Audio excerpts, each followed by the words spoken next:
Hey everybody, it's Anna. Welcome back to my Fluid Art channel and thank you so much for stopping by. Today I am going back to basics. We are going to talk about how to understand paint consistency. Now, consistency in your paint is a really important thing for fluid art. It is one of the most important factors in whether your painting turns out the way you want it to or not.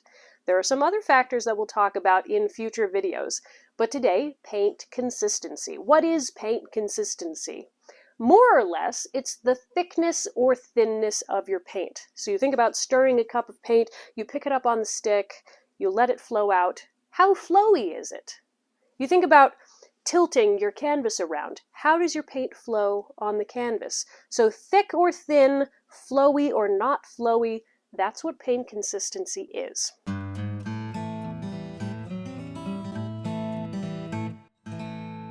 Now, in my lesson today, I am not going to be giving you a downloadable drip test chart. I'm also not going to talk about your paint as though it were warm honey, or melted ice cream, or any other food comparisons that you might have heard, because honestly, I don't find those very helpful. And even if they are helpful for one specific type of pour, that doesn't mean that it will help you understand your paint consistency for all of the other types of fluid art. And there's a lot of them. Rather, I think what's most helpful is learning sort of how to look at your paint, how to stir it, how to observe it, how to feel it, and then based on those things, you will start learning what consistency is best for this type of pour, what consistency is best for this type of pour. Now, different paint mixtures are going to behave in different ways. So paint and water, for example, it doesn't add anything extra to the mixture to add additional kind of flowability. It's just the paint and the water. So often that needs to be thinner if you want it to flow well over your canvas. Whereas if you have something like Floetrol added to your paint, the Floetrol makes it more flowy, even if it is still kind of thick. And so you can have a range of thin to thick where it still flows well. Other pouring mediums will do the same thing. They will add flowability, or they will add thickness, or they'll add viscosity to your mixture. So I want to help you understand sort of the broad picture of consistency so that you can apply it to any pour that you do. Sound good? Let's do it.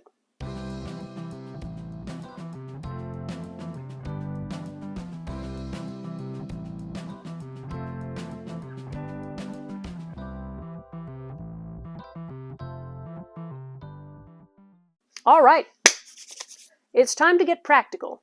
Go grab a cup of paint that's already mixed and give it a stir. Now pay attention. How does it feel as you stir it? Does it feel watery? Does it feel thick and sticky? Paint for a Dutch pour, as you're stirring it, it should feel more or less like you're stirring water. Basically, there's no resistance to your stick. It's very thin. On the other hand, look at this paint. Do you see how much it is pushing back on the stick? It's very thick and viscous as I stir it. Now, for the majority of your acrylic pours, the consistency is going to be somewhere between those two examples. It might not be as thin as water, but it also is going to be thinner than that really thick paint. But what you need to do is just as you stir your paint, pay attention to how it feels. Okay, the next step in our experiment is to, as you're stirring your paint, scoop up some on the stick and let it flow off. Pay attention to the paint flowing off of the stick. What do you notice? Does it flow quickly off of the stick? Does it kind of bloop off the stick in big blobs? Does it flow slowly? Look at the stream of paint that's coming off of your stick. Is it a thin stream or a thick stream? So as you're stirring and you're scooping and you're watching it flow, pay attention to that flow. What does it do when it hits the paint that's in the cup? Does it flow straight back in, leaving no trace? Does it leave a soft trail that disappears after a second or two? Does it stack up in crisp ribbons? People will often use the word mound when they're talking about paint consistency. They will say it leaves a mound. It leaves a small mound. It leaves a mound on a mound. What does this mean? A mound basically means that as it falls into the cup, it doesn't drop straight back in. It makes a little hill. So this is an example of a mound. You see how it makes just a little mountain? But it quickly disappears. That's a mound. I would call that a small mound or a soft mound. Now, a mound on a mound means that as the paint is mounding up, it can't get out of the way fast enough before a second layer forms on top of the first mound. So there will be kind of layers to your mound that are constantly disappearing and reforming. But mound on a mound means that it's thicker than just a mound. Now, something that I want you to think about is, as you're looking at your mound, is this a soft mound? Or is this a defined mound? Is this like, yes, it's piling up, but I can't see all the layers coiling up like a snake? Is it just kind of like, yeah, it's not falling straight in, it's kind of making a little soft mound? Is it a really defined set of ribbons that stacks up multiple layers before they disappear? Now, one thing to think about is how you let your paint come off of the stick. For example, if you do it like this, straight up, this is how you check for a mound. If you put it in a circle like this, it doesn't make a mound. So a circle is more what you do if you're trying to count seconds. How fast does the trail disappear? So let's say you go 1. Okay, 1 second. 1, 2, yep. All right, so for that we would say the trail disappears in a second or two. So that's different than a mound. So you can check it either by how well does it stack up, and also if you put it in a circle, how fast does that trail disappear? And if you do both, the mound test and sort of the trail test, even if you're not counting, you're getting a feel for it and you're seeing how does my paint behave. So when I mix my paint and I'm checking its consistency, almost exclusively what I'm doing is I'm checking how does it feel and how does it look when I let it run off the stick. So let's talk about specific paint consistencies for different acrylic pour techniques. Let's start with Dutch pour or a hairdryer pour. Your paint should be very, very thin. It should feel very watery when you stir it with hardly any resistance to the stick. It should run very easily in a thin stream off of the stick, and it should leave absolutely no mound on the surface. Now that is particularly true in a paint and water Dutch pour where you want your paint really, really thin. If you've got Floetrol or something else, it might feel a little bit thicker, but it should still flow really well.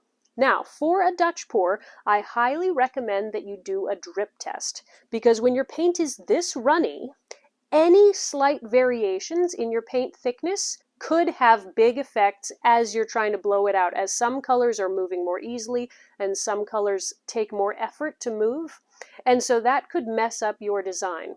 A drip test is really easy to do.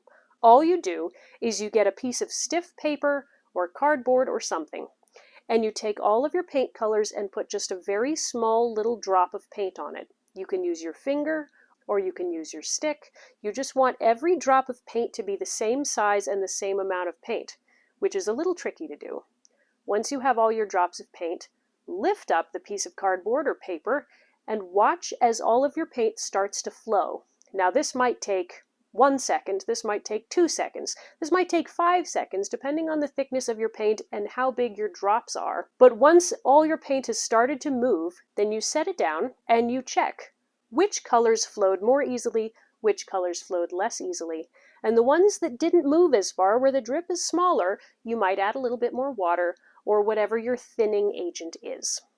Now for techniques like micro swipes, ghost swipes, open cup pours, flip cups without silicone, straight pours where you want the colors to mix a fair amount, I like to use a paint consistency that I call medium thin. Medium thin paint you can feel a bit as you stir it. It doesn't offer much resistance, but it does offer a little bit. It flows very well off the stick, leaving a pretty thin stream and a soft mound that disappears in a couple of seconds. Medium thin is one of my favorite consistencies, and so I use it for at least half of my pours, I would say. Now for techniques like flip cups with silicone, ring pours, or straight pours where you want a little bit more definition, I like a medium paint consistency. So in a medium paint consistency, you're going to feel slightly more resistance on your stick than the medium thin. You'll feel it pushing back against you to an extent. It'll still flow very easily, but the stream might be a little bit wider. It's going to make a soft mound on a mound. So it'll stack up higher than the medium thin, but the stream will still disappear in 2 or 3 seconds. When I was first beginning my acrylic pouring, I did a lot more with that thicker, that medium consistency, and the further I went, I liked it a little bit thinner for a lot of things. But as long as it flows pretty quickly, nicely, smoothly, that's great for a lot of the basic fluid art techniques. All right, let's talk about bloom pours, either the blowouts or the swipes. Now this can be a range depending on what you prefer. Some people like their paint really thick. Some people prefer it to be more of a medium. So this is a range, but it's still overall slightly thicker, I would say, than my medium. It should feel a little bit more viscous than a medium consistency. It should still flow easily, though the stream that comes off of your stick, I like to think of it as luxurious. It just flows and just enjoys its time coming off the stick, and it's in no rush. So for a bloom pour, it is your choice whether you want sort of a soft mound in your paint or more of a thick, defined, ribbony mound. Play around with it, see what you like best.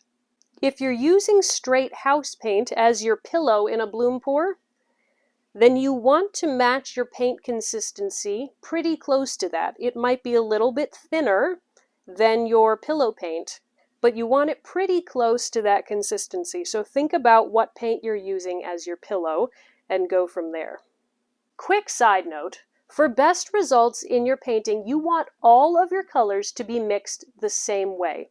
That means mixed to the same recipe, same ingredients. If you're mixing with Floetrol, mix all of your colors with Floetrol. If you're mixing with Liquitex pouring medium, mix them all with Liquitex pouring medium. If you're using water, mix all your paints with water.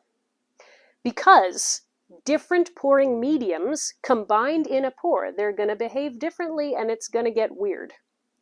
Also, they should be mixed to fairly proportionate ratios. Not so much with water, because that's just how much water can this paint kind of hold to get it to the right consistency. But if you're adding something like a pouring medium or Floetrol to your mixture, then you want to use a pretty consistent ratio, like 1 part paint to 2 parts Floetrol, or 1 part paint to 3 parts Floetrol if your paint is thicker, or 1 to 1 if you're using thinner craft paints. If you try to keep it fairly consistent, your colors will play better together. Now that said, the amount of water or thinning agent that you add, that might vary until you get it to exactly the right consistency. But your base recipe, try to keep it pretty consistent. Thank you so much for joining me for this in-depth conversation on mastering paint consistencies. Please let me know down in the comments if there are any other topics that you'd like me to discuss. I can't wait to see you all in the next video. Bye guys!